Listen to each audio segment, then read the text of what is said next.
Well, Matthew, if you had leaderboards out here, I think the complexion of this round changes a lot. You were down big, you're up big right now as you walk off the course after a great birdie on 18. How did you keep the emotions in check, and especially when I'm sure you were fighting for birdies and just weren't getting anything, were you? Yeah, it was rough in the middle of the round.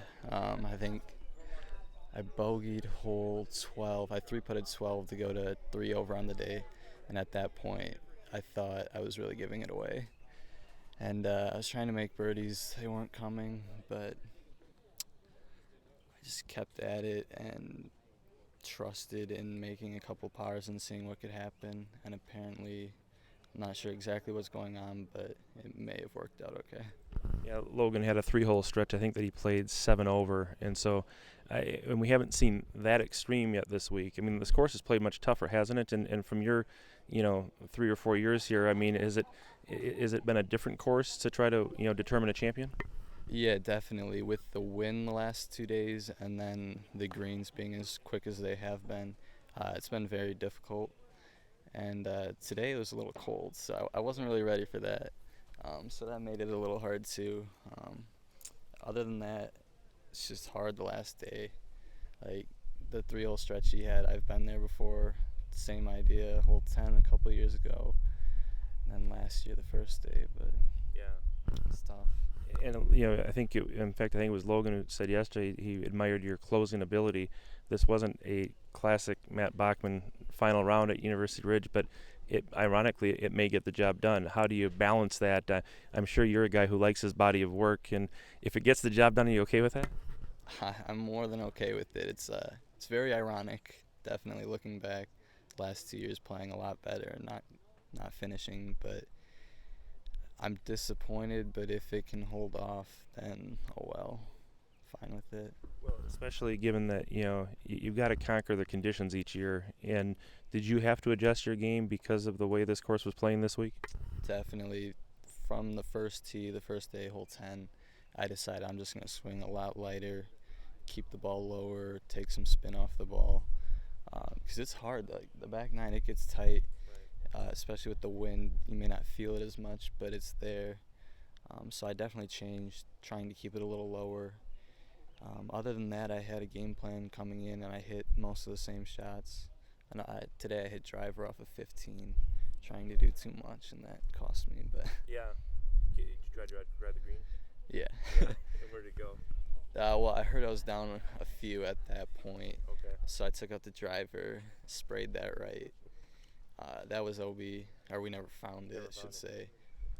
Thankfully, my provisional, I ended up birdieing, so I made bogey. Wow. So looking back, that was a big hole to make the putt for bogey. When you came here this week, I mean, I know you wanted to win. How much of an obsession was it, or and how did you not make it, consume you out there in the golf course? It's tough.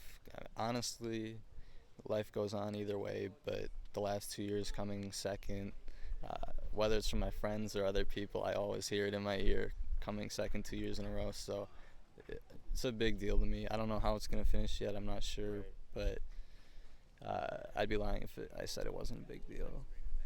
And as you're out there on the course, especially down the stretch, what do you do to just make sure? I mean, you said you were pressing because you weren't making birdies. What did you do to just make sure that you didn't throw in the towel, do anything that would just maybe cost you, and then maybe give you something to look back on and say, why did I do it that way?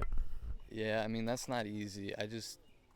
Towards the middle of the day yesterday, I was thinking about how at the end of every tournament I look back and I think of the shots that I could have taken back and that cost me. So I was trying to just eliminate those, make all my short putts.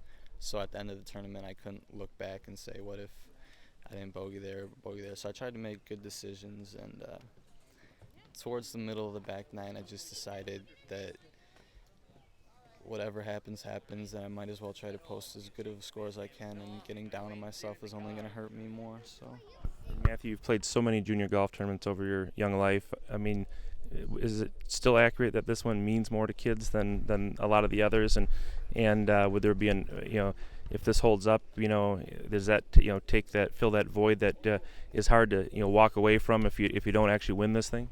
yeah, I mean it's a different type of pressure. There's a lot of people here. Especially with the team. You want to have fun, but you want to do as well as you can. I mean, it's a great atmosphere, great course with the leaderboard and everything. It's a very big tournament.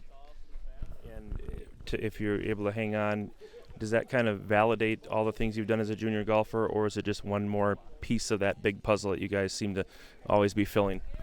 I would say more than anything, it's another piece to the puzzle.